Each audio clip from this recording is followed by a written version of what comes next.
So what is substitution?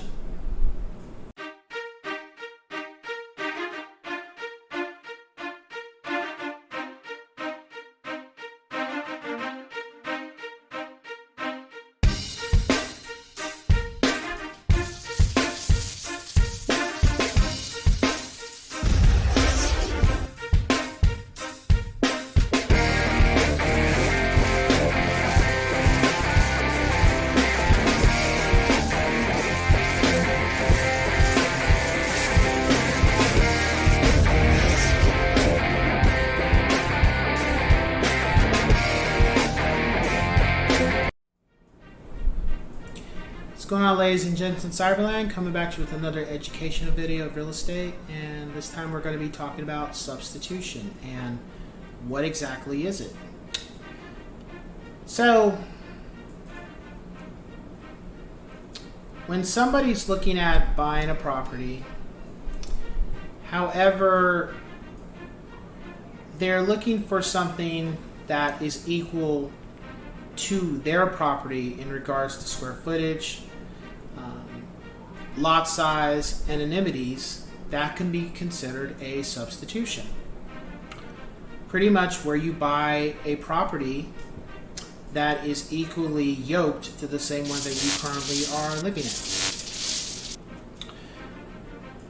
in. And the reason why that term gets used is because that at times does happen. Of course, on a regular basis, most people will either buy a home that's bigger, or they will buy a home that is smaller. They normally don't buy the same exact house with the same exact amenities. They normally will buy something that's upgrading from what they've had, or keeping a lot of their upgrades, but they're downgrading in regards to the size, in regards to how many rooms. Those things can play a factor.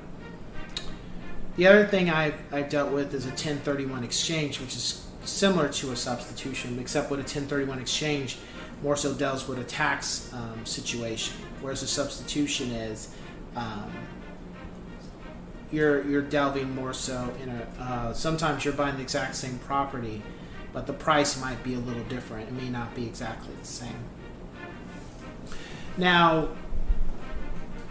why would somebody be inclined to do this, or why it normally happens? It's just because some people might be moving to a neighborhood for relocation purposes because of a job. They're trying to be in a certain school, and they just luck out and find a home that is exactly like theirs. Does that always happen, though? At least from what I've experienced so far, it's not very common. Like I said, people normally upgrade or downgrade.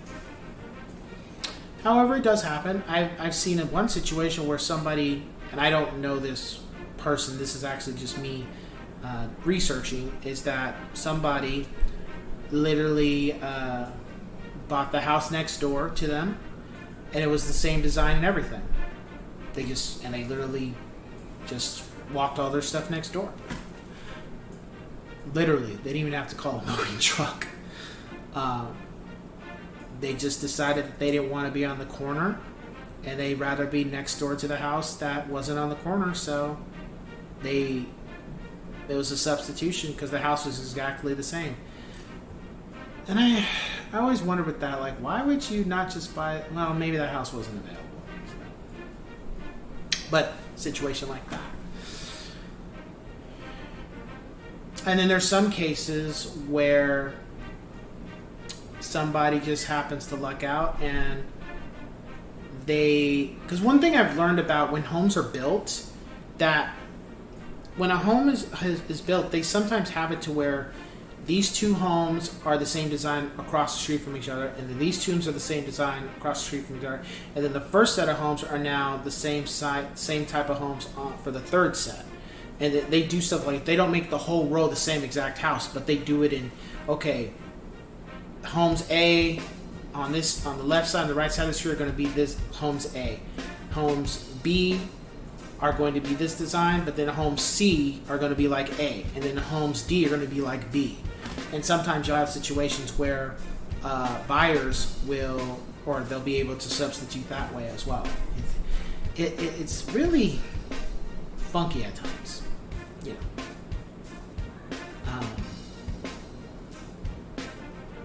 But it does happen. So, anyway, that's a little quick shorty for this one.